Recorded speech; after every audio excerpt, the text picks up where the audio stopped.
Misteri Pikiran Manusia, ditulis oleh I. Robertson, diterjemahkan oleh Wasis Gunaryanto dan Dian Aziz, diterbitkan oleh Gara Ilmu dan tahun terbit 2009. Saya akan membacakan isi dari buku tersebut.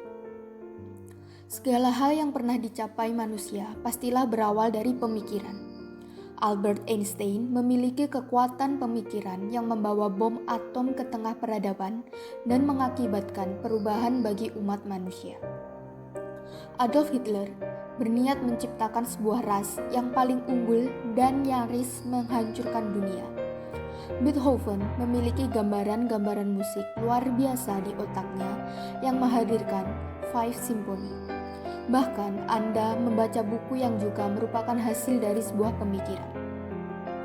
Apa yang sebenarnya ditawarkan pikiran manusia? Sebuah kekuatan yang luar biasa, kekuatan yang mampu membangun atau justru merusak peradaban. Siapa yang bisa menduga bahwa kapal terbang berawal dari sebuah angan-angan? Pikiran memiliki pengaruh yang dramatis terhadap otak, tubuh, dan emosi kita. Dengan demikian, pada akhirnya juga akan memperbaiki kualitas hidup kita. Sangat tidak bijak jika Anda menyepelekan bayangan-bayangan yang muncul dalam pikiran Anda.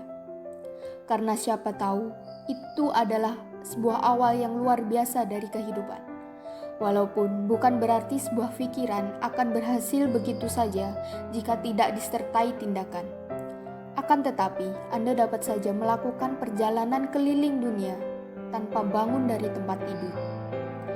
Anda bisa kembali berimajinasi tentang masa kecil Anda yang membahagiakan saat Anda merindukannya. Disitulah pikiran-pikiran berperan sangat besar dalam kehidupan Anda. Dia bisa mengendalikan hidup, stres, bahkan kesehatan dari satu sumber.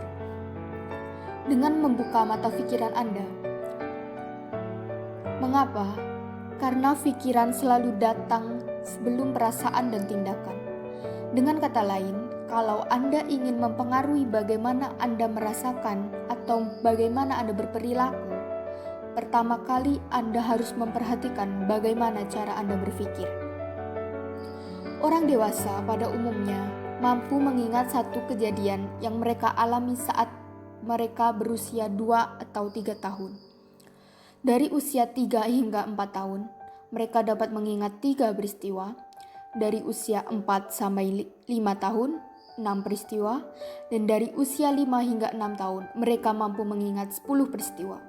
Singkatnya, sangat jarang orang dapat mengingat masa kecilnya. Namun, kita melupakan awal-awal masa hidup kita.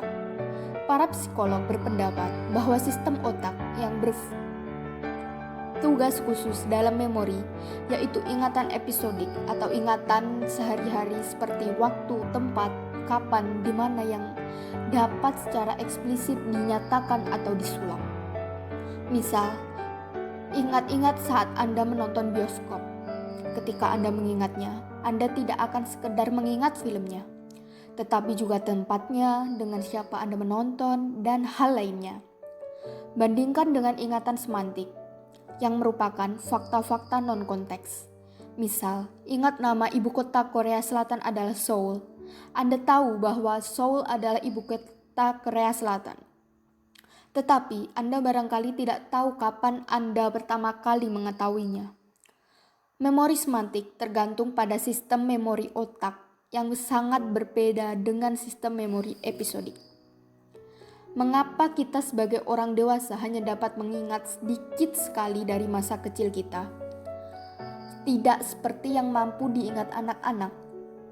Karena memori di masa anak tidak dibentuk dalam kode verbal. Sehingga kita ingin mengingatnya kembali dengan menggunakan alat verbal yang sangat dominan pada orang dewasa. Kita tidak dapat mengaksesnya. Memori itu bagaikan sebuah pesan yang ditulis dengan aturan kode tertentu, namun diterima oleh orang yang memakai sebuah kode yang berbeda. Apakah sedikitnya kisah masa kecil yang kita disebabkan oleh ketidakmampuan kita dalam menyusun cerita kita sendiri? Ya, akan tetapi ada penyebab lainnya. Cerita memerlukan aktor pembantu, protagonis, atau apa aja istilahnya. Dan yang akan menjadi pemeran utama dalam cerita Anda adalah Anda sendiri. Penguasaan diri merupakan bagian penting dalam konteks tersebut, karena penguasaan diri tersebut merupakan tiket untuk menonton sebuah episode cerita diri yang disebut dengan istilah ingatanku. Artinya, menurut teori ini, ketidaksadaran anak itulah yang menjadi sumber amnesianya. Ketidaksadaran diri ini pada masa praverbal dikuasai oleh imaji dan emosi, di mana segala kejadian dipandang sebagai hal besar dan menakjubkan, penuh perasaan dan tidak bisa diungkapkan dengan kata-kata. Seperti apa yang digambarkan oleh puisi Robert Graves, saya dapat membentuk cerita autobiografi dari data atau pengalaman mentah setelah saya melibatkan alat bahasa, seperti kemudian, sekarang, karena, dan kapan. Bahasa adalah sampan penyeberang yang membawa pengalaman dan peristiwa melintasi dataran waktu. Tokoh besar psikologi Endel Tolving yang pertama kali membedakan antara memori episodik dan semantik, menyatakan bahwa kesadaran diri penting bagi jenis memori tertentu. Kita bisa menyebutnya autobiographical memory, sekumpulan ingatan yang betul-betul kita anggap sebagai milik kita yang paling berharga. Episode tersebut di mana aku hadir sebagai subjek yang diingat dan yang mengingat, tidak hanya berfokus pada ingatan pribadi, tapi juga betul-betul dari diri kita.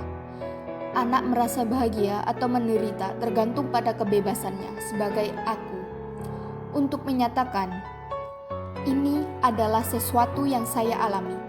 Jadi ketika mereka ingin mengingat peristiwa pada masa usia kanak-kanak, kunci pengingat yang menghidupkan memori tersebut hilang.